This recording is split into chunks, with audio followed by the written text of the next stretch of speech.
Good evening दोस्तों। आज हम पढ़ेंगे चंद्रगुप्त मौर्य। मौर्य साम्राज्य का अध्ययन करेंगे आज हम लोग। चंद्रगुप्त मौर्य का कार्यकाल आपको 322 से 298 ईसा पूर्व तक देखने को मिलता है। ईसा पूर्व मतलब ये आपका घटते क्रम में चलेगा, ठीक है, इसमें कंफ्यूजन नहीं हो। चंद्रगुप्त मौर्य मौर्य वंश का संस्थापक थे। ये प्रथम राजा थे। उसकी माता का नाम था मूर, जिसका संस्कृत में अर्थ होता है मौर्य। इसी कारण से इस वंश का नाम मौर्य वंश पड़ा है, ठीक है, यही रीजन है इसका। ये चंद्रगुप्त मौर्य दिख रहे हैं आपको, है ना। इसने गुरु चाणक्य की सहायता से, ये गुरु कौन थे? चाणक्य थे। सहायता से अंतिम नंद शासक था घनानंद को पराजित किया था। 25 वर्ष की आयु में चंद्रगुप्त मौर्य ने मौर्य साम्राज्य की स्थापना कर दी थी। कब करी थी इन्होंने? 25 साल के थे ओनली, और इन्होंने मौर्य वंश की स्थापना कर दी थी। चंद्रगुप्त मौर्य वंश के संस्थापक थे, आपको पता ही है ना। संस्थापक 322 ईसा पूर्व में नंद वंश के शासक घनानंद को पराजित करके यह मगध का राजा बने। चाणक्य को चंद्रगुप्त ने अपना प्रधानमंत्री बनाया था। क्या बनाया था? जब वो राजा बन गए थे उसके बाद इन्होंने चाणक्य को अपना प्रधानमंत्री बना दिया था। और चाणक्य को कौटिल्य और विष्णुगुप्त भी कहते हैं। इसमें चाणक्य क्या बोला गया है? कौटिल्य या विष्णुगुप्त भी कहते हैं। तो ये नाम भी चाणक्य हैं, कई बार क्वेश्चन आ चुका है इसके। धनानंद को हराने के बाद चंद्रगुप्त मौर्य ने धनानंद को हरा दिया। उसके बाद उसकी पुत्री दूधरा से विवाह कर लिया था। क्या किया था उन्होंने? धनानंद की पुत्री से विवाह कर लिया था। यूनानी लेखकों के द्वारा चंद्रगुप्त को दिए गए नाम, कुछ यूनानी लेखक है उन्होंने चंद्रगुप्त को कुछ अलग ही नाम दिए हैं, जैसे प्लूटार्क एंड्रोकॉट्स बोलते थे प्लूटार्क्स इनको, जस्टिन्स बोलते थे सेंड्रोकॉट्स, ठीक है। तो ये नाम भी आपको देखने को मिलेंगे इतिहास में, तो कन्फ्यूजन नहीं हो।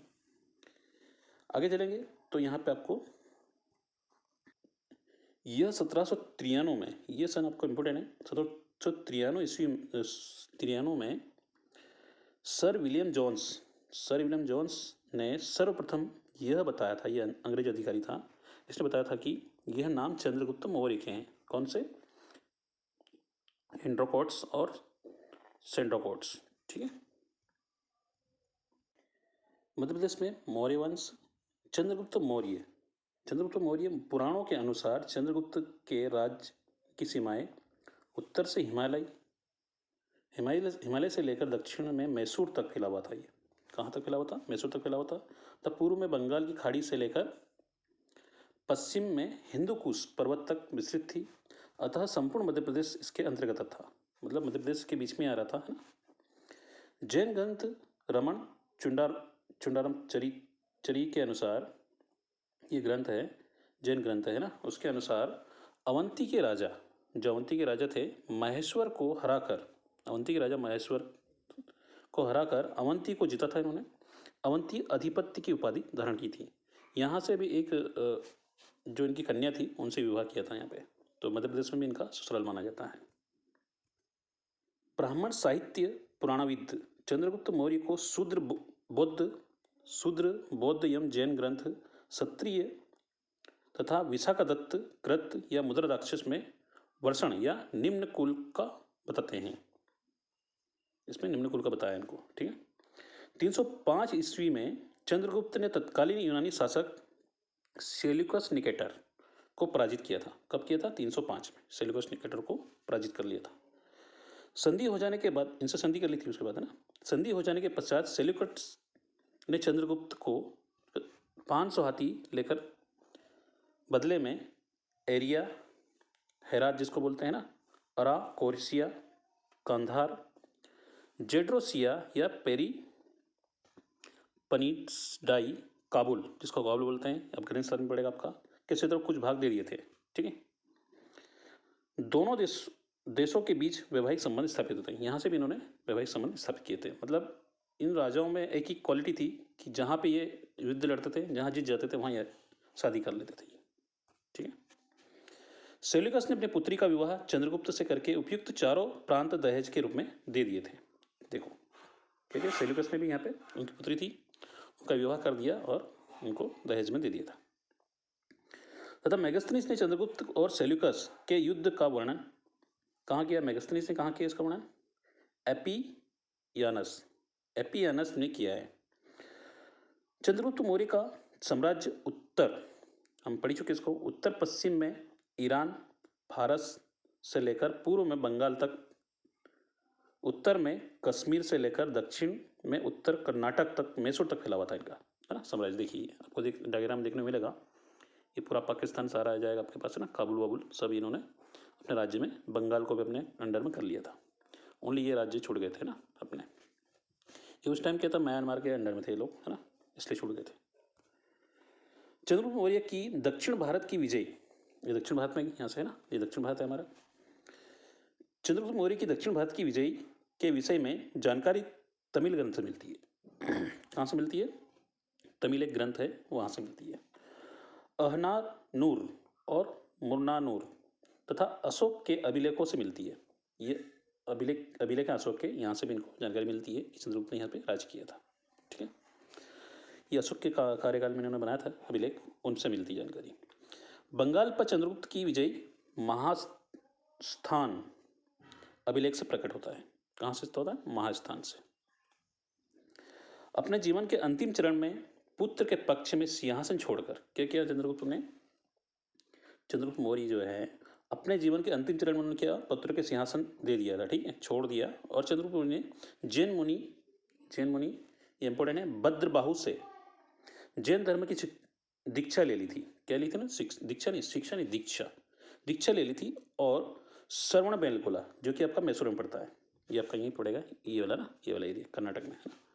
मैसूर जाकर 298 ईस्वी में उपवास द्वारा शरीर त्याग दिया था। उन्होंने उपवास कर लिया था, खाना पीना सब छोड़ दिया था, जिससे उनका प्राण त्याग दिया था उन्होंने। जैन लेखों के अनुसार चंद्रगुप्त मौर्य के शासनकाल के अंत में मगध में 12 वर्षों का भीषण अकाल पड़ा था। कितने साल का? 12 साल का अकाल पड़ गया था। हमारा नेक्स्ट शासक है बिंदुसार, जिसका कार्यकाल भी आपका सेम ही दिया है यहाँ पे, है ना, 298 से ईसा पूर्व से 272 ईसा पूर्व तक इन्होंने राज किया है। ठीक है, चंद्रगुप्त मौर्य का उत्तराधिकारी उसका पुत्र कौन था? बिंदुसार।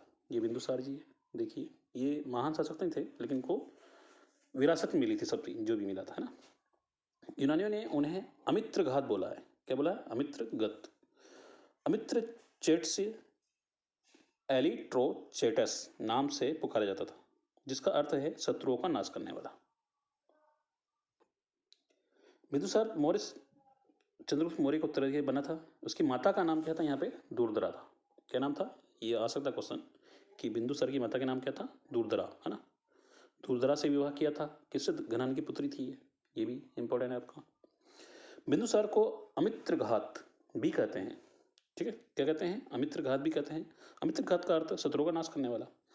सीरिया के शासक एंटियोकस, है ना, ने अपना राजदूत डायमैक्स को बिंदुसार के दरबार में भेजा था।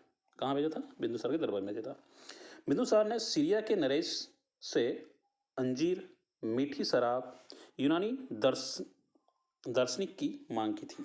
किसने? बिंदुसार ने सीरिया के जो नरेश थे उनसे मांग की थी।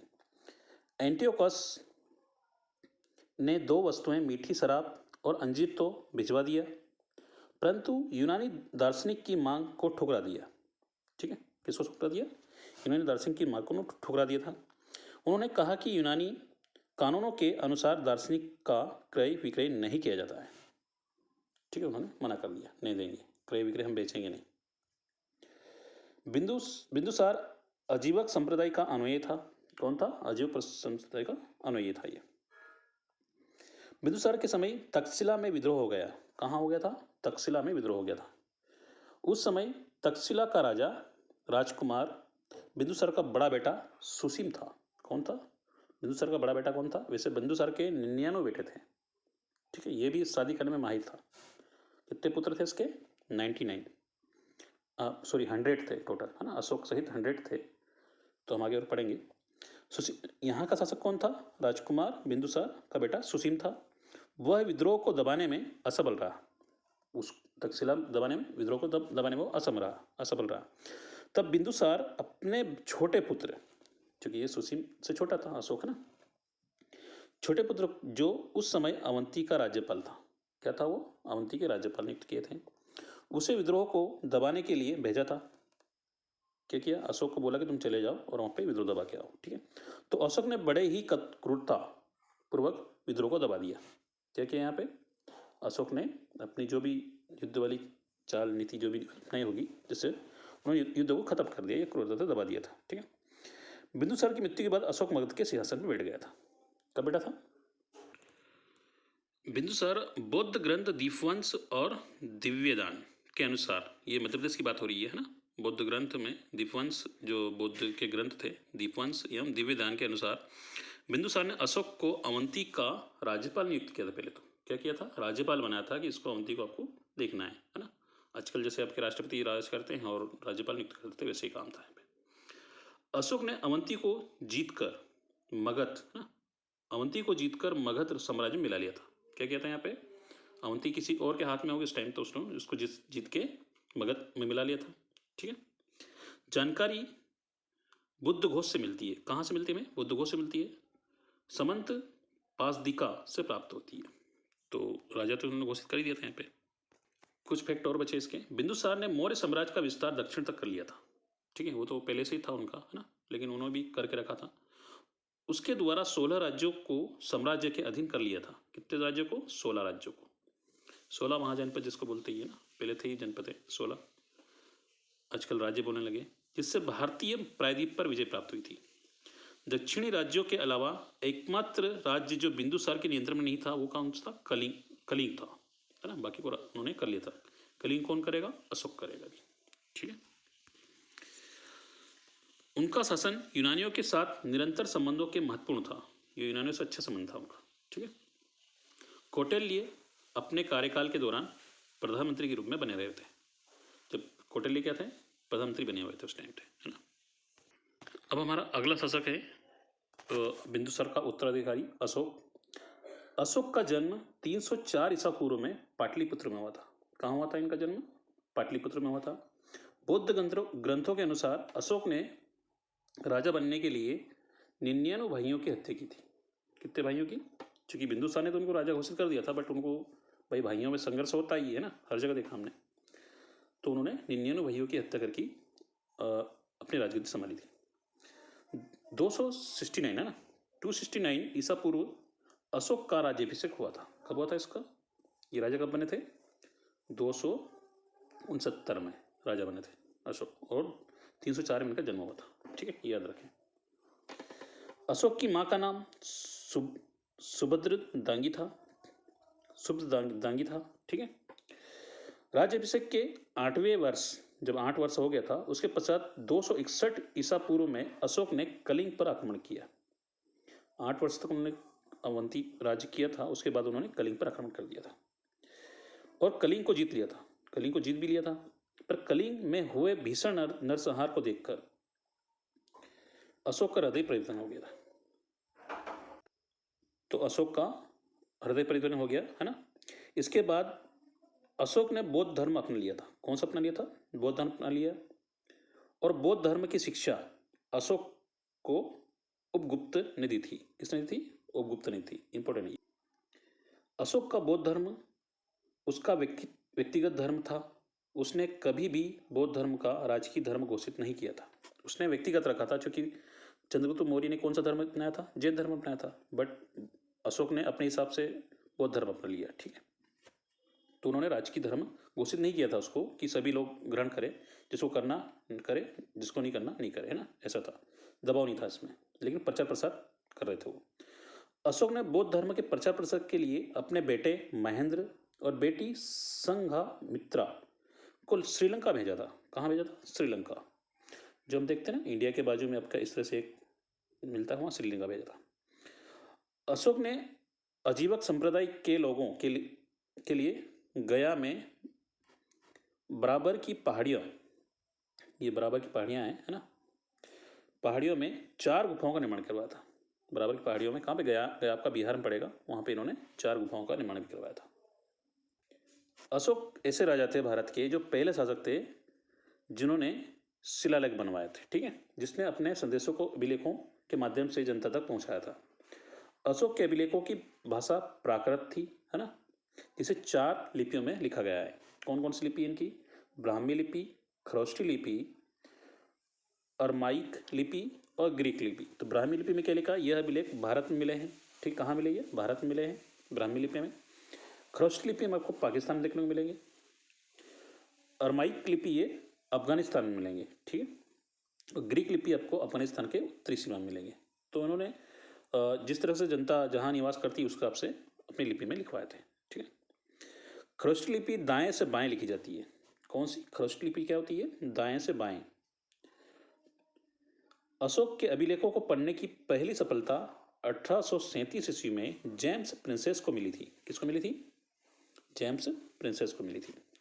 अशोक ने अपने अधिकतर अभिलेखों में अपना नाम देवनाम प्रियदर्शनी रखा है, जो आपके मध्य प्रदेश में देखने मिलेगा दतिया जिले में, है ना, जहाँ देवनाम प्रियदर्शनी मिलेगा, और आपका कर्नाटक मिलता है। तो इसका अर्थ होता है देवताओं का पसंद, है ना, पसंद, देवताओं को पसंद करने वाला, है ना, ये कहना चाह रही है।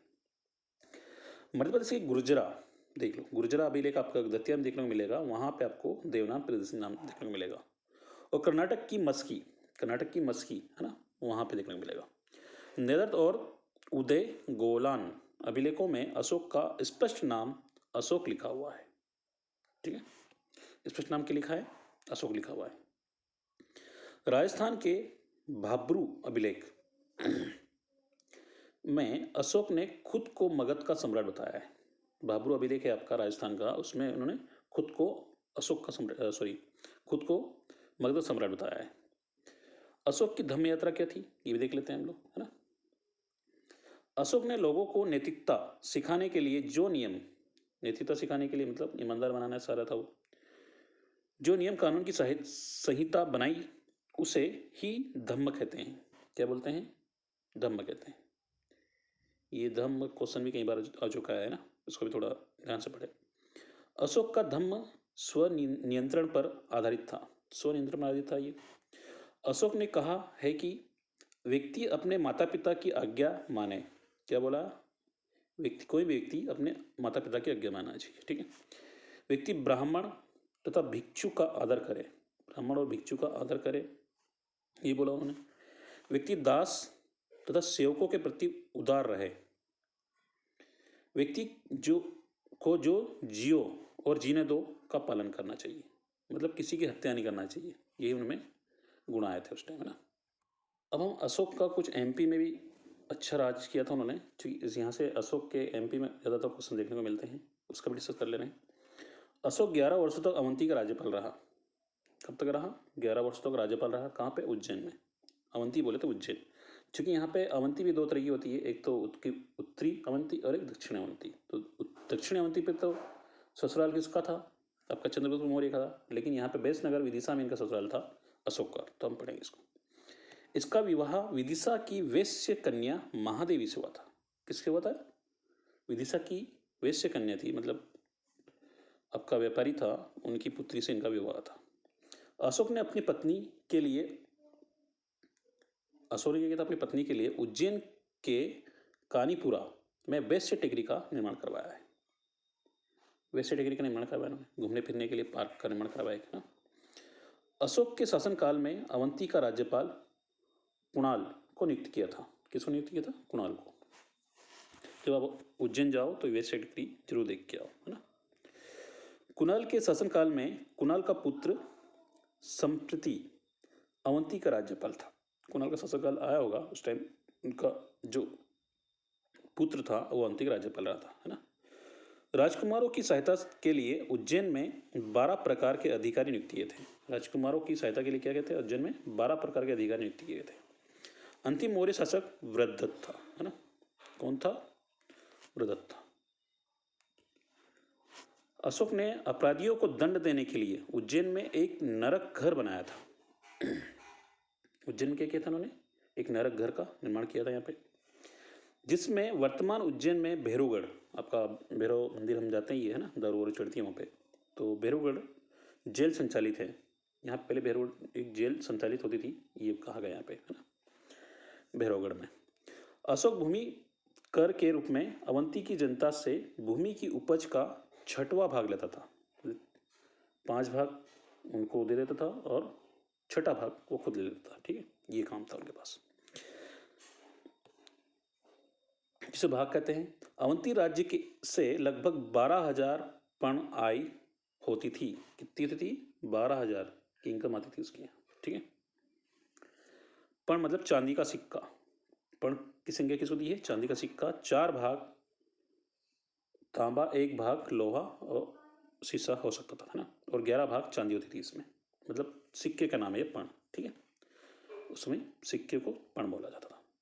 उज्जैन एवं एरण में टकसाल स्थित हैं। उज्जैन में एरण में क्या मिला हमें? टकसाल मिले इसके, है ना। उज्जैन को चतुष्पथ नगर कहा गया है। ये क्वेश्चन भी आ सकता है आपको। उज्जैन को क्या नाम दिया गया है? चतुष्पथ नगर भी कहा गया है। उज्जैन तथा उसके आसपास गोमेद रत्न की खदानें हैं थी। गोमेद रत्न की खदानें थी यहाँ पे, है ना। पहले होगी, आजकल तो नहीं मिलेगी, ढूंढना मत जाके। महेंद्र तथा संघमित्रा का जन्म उज्जैन में ही हुआ था। कहाँ हुआ था? उज्जैन में ही हुआ था। महेंद्र की अस्थियां उज्जैन के तुलाउटी टेकरी में, है ना, उज्जैन की तुलाउटी टेकरी के स्पूत में संग्रहित की गई है जो अस्थियां है ना। ये अशोक है आपके, है ना। तो उन्होंने कलिंग का युद्ध नरसंहार देख के धम्म और विजय छोड़ दिया था उन्होंने, है। धम्म को अपना लिया था। दूसरे शब्दों में उन्होंने भौरी घोष को धम्म घोष में बदल दिया था। इसके साथ उन्हें युद्ध छोड़ने वाले पहले सम्राट के रूप में जाना जाता है, क्योंकि युद्ध छोड़ने वाला पहला सम्राट था ये। ठीक है, अशोक बौद्ध धर्म से परिवर्तित हो गया था, है ना। तीसरी बौद्ध संगति जो हुई थी किस काल में थी? अशोक काल में हुई थी, पता ही आपको, है ना। हम बौद्ध धर्म पढ़ चुके अच्छे से। उन्होंने दक्षिण भारत, श्रीलंका, बर्मा और कई अन्य देशों में भी मिशनरियों को भेजा था। प्रचार प्रसार करने के लिए भेज दिया उन्होंने। ब्रह्मा भेज दिया ना, अन्य देश जो भी जहाँ है उसको भेज दिया था उन्होंने। प्राचीन भारत के महान शासक अशोक थे, है ना, मौर्य काल के, जो अपने मिशनरियों के लिए जाने जाते हैं। किसके लिए जाने जाते हैं? ये मिशनरी जाने जानते हैं, मतलब प्रचार प्रसार के लिए फेमस थे ये। उन्होंने एक धर्म और एक भाषा, क्या बोला था ना, एक धर्म होना चाहिए और एक भाषा होना चाहिए, ये बोला था। एक लिपि होना चाहिए, ये भी बोला था। अच्छी बात बोली थी कि भाई एक ही होना चाहिए ना, अलग अलग क्यों है। और मौर्य साम्राज्य में एकीकरण लाया था। उन्होंने लोगों के बीच में अपने बौद्ध धम्म के प्रचार के लिए धम्म महामता को नियुक्त किया था। एक महामता को भी नियुक्त किया था उन्होंने, है ना, उनके कार्यकाल में। उन्होंने धार्मिक सहिष्णु नीति का पालन किया था। हम देखिए चीज उसको, हाँ, धार्मिक प्रवृत्ति के हो गए थे वो लोग। वह शांति और गैर आक्रामकता और सांस्कृतिक विजय की अपनी नीति के लिए जाने जाते हैं। उन्होंने लोगों के बीच अपने धम्म के प्रचार के लिए धम्म महामता को नियुक्त किया था, ये बताइए आपको ना। उन्होंने धार्मिक सहिष्णुता की नीति पालन किया था, गैर आक्रामकता ये भी कर लिया था। ठीक है, इन्हीं अभिलेखों को कुछ अभिलेख भी मिले हैं ना अशोक के कार्यकाल में। बहुत सारे अभिलेख देखने को मिलेगा इस तरह से, है ना। देखिए ये आपका अभिलेख इस तरह से लिखवा देते थे। इन्हीं अभिलेखों के आधार पर मानकर अशोक का इतिहास, है ना, रचा गया है। अभिलेख से ही ये फेमस हुए हैं। शिलालेख बड़े पैमाने पर जनता के लिए अशोक की घोषणाएं थी। ठीक है, जो धर्म के प्रचार के लिए अनेक प्रयास दर्शाती थी। लगभग 39 शिलालेख लिखवाए इन्होंने। कितने लिखवाए उनके कार्यकाल में? 39 शिलालेख लिखवाए थे उन्होंने, 39 शिलालेख, है ना, जिन्हें मोटे तौर पर 4 श्रेणियों में वर्गीकृत किया गया है। कितनी श्रेणियों में वर्गीकृत किया गया है? 4 श्रेणियों में। प्रमुख शिलालेख, लघु शिलालेख, प्रमुख स्तंभ शिलालेख, स्तंभ पर भी इन्होंने खंबे जैसे स्तंभ बोले ये, है ना, लघु शिलालेख, है ना, लघु स्तंभ शिलालेख ये भी इन्होंने लिखवाए थे। जैसे स्तंभ ये बना ना आपका, इस तरह से खंबे पे भी लिखवाना शुरू कर दिया था। अशोक नाम केवल लघु शिलालेख की प्रतियों में मिलता है। कहाँ मिलता है? लघु शिलालेख की फर्स्ट प्रतियों मिलता है इसका, जो महाराष्ट्र में एक स्थान पर है और कर्नाटक में 3 स्थानों में मिलता है। कहाँ मिलता है? महाराष्ट्र में एक स्थान पर है और कर्नाटक में 3 जगह मिलता है। अन्य सभी शिलालेखों का नाम देवनम प्रियदर्शनी ना, प्रियदर्शनी, जिसका अर्थ है देवताओं को प्रिय। उनके शिलालेख अफगानिस्तान, कहाँ थे? अफगानिस्तान, पाकिस्तान, नेपाल और भारत में पाए जाते हैं। ठीक है, उन्हें ज़्यादातर प्राचीन राजमार्गों में पर रखा गया है। जहाँ प्राचीन राजमार्ग पहले से ही थे वहाँ पे उन्होंने लिखवा दिया था कि कोई भी आएगा तो पढ़ के जाएगा, है ना। अशोक नाम केवल लघु शिलालेख की तो हो गया ना। ठीक है, भारतीय उपमहाद्वीप में पाए गए शिलालेख ज्यादातर प्राकृति में ब्राह्मी लिपि में लिखे थे। कौन सी लिपि में लिखे थे? ब्राह्मी लिपि में लिखे थे।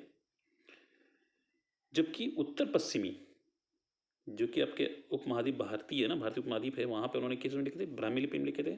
जबकि उत्तर पश्चिम में पहले ही पढ़ चुके हैं इसको ना, उत्तर पश्चिम भाग में अरामी भाषा है ना, अरामी भाषा या ख्रोष्ट लिपि में लिखे थे, का उपयोग किया था इन्होंने।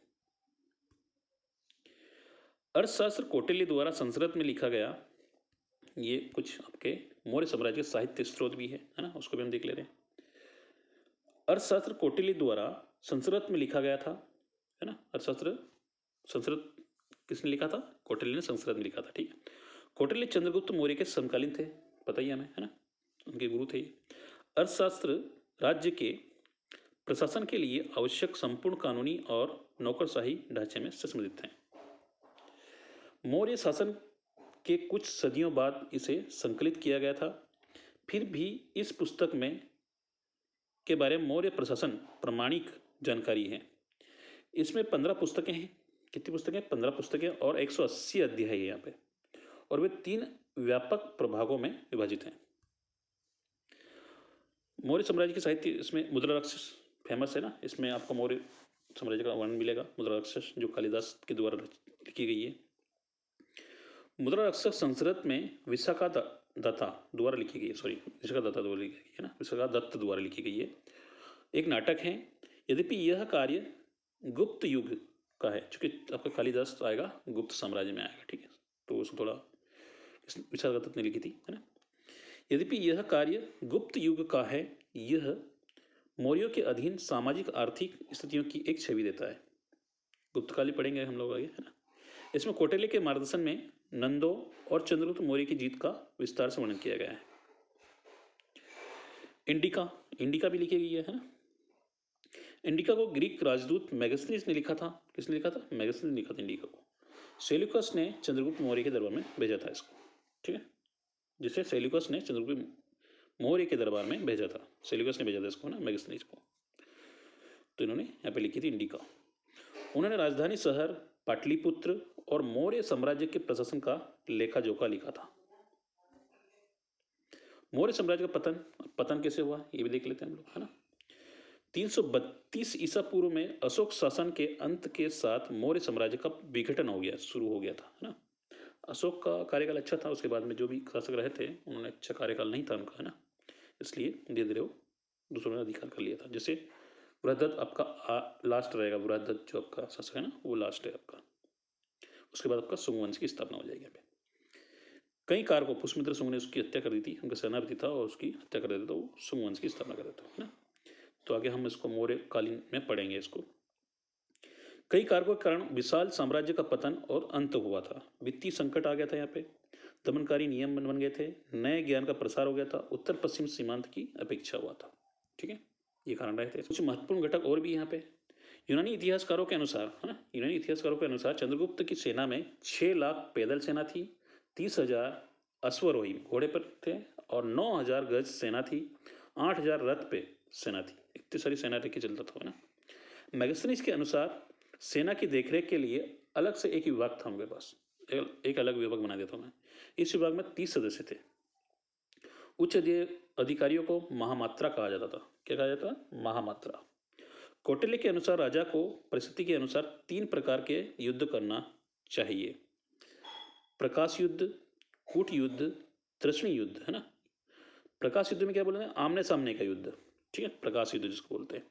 कूट युद्ध में चालाकी तथा छलबाजी का युद्ध करना चाहिए। और तृष्णी युद्ध में अप्रत्यक्ष युद्ध या शत्रु राज्य में ग्रह युद्ध छिड़वा देना है, मतलब घर घर में फुट डालो शासन करो, ये थी, है ना। और छलबाजी भी ये थी इनके शासनकाल में। चाणक्य ने अर्थशास्त्र में परंपरागत 4 वर्णों का उल्लेख किया है इसमें, ठीक है। चाणक्य ने क्या किया है? चाणक्य ने अर्थशास्त्र में, अपनी अर्थशास्त्र लिखी, उन्होंने 4 वर्णों का वर्णन किया है: ब्राह्मण, क्षत्रिय और वैश्य, शूद्र, इनका वर्णन किया है। मेगास्थनीज ने चतुर्वर्ण व्यवस्था का उल्लेख नहीं किया है, ठीक है, मेगास्थनीज ने नहीं किया था चतुर्वर्ण का उल्लेख, किंतु उसने आर्थिक आधार पर भारतीय समाज को 7 वर्गों में बांटा है। कितने वर्गों में बांटा है? 7 वर्गों में।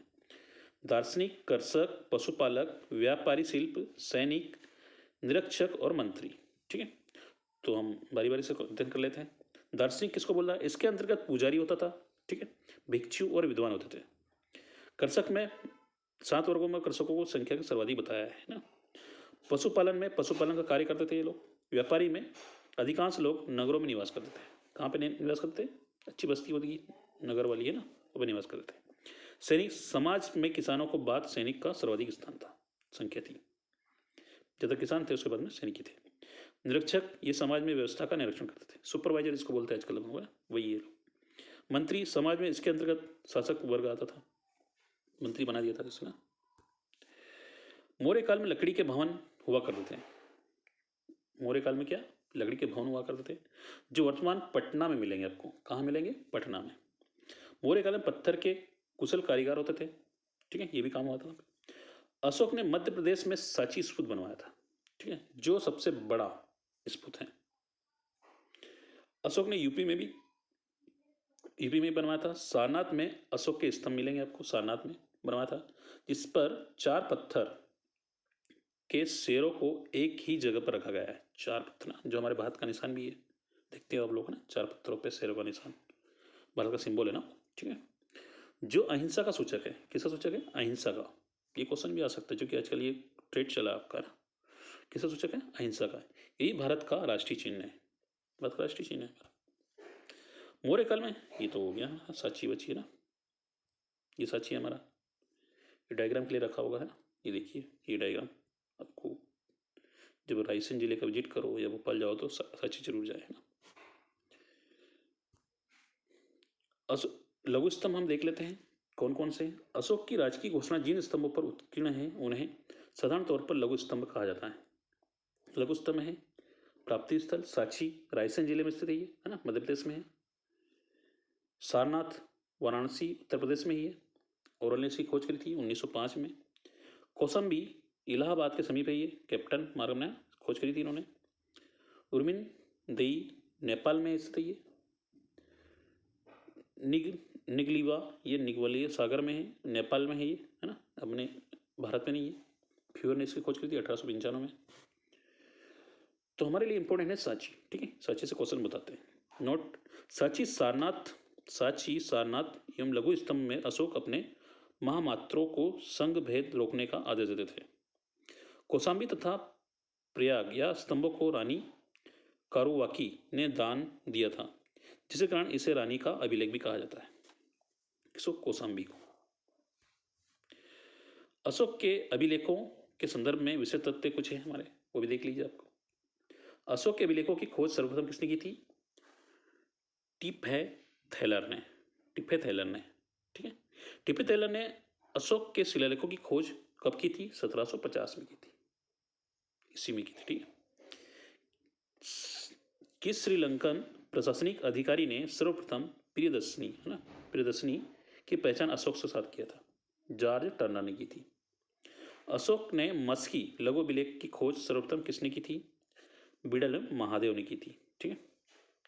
अशोक के अभिलेखों में कुल कितनी लिपियों का प्रयोग हुआ है? 4 लिपि हम देख चुके हैं, ब्राह्मी लिपि, खरोष्ट लिपि, रामायिक लिपि तथा ग्रीक लिपि, है ना। अशोक के अभिलेखों की भाषा क्या थी?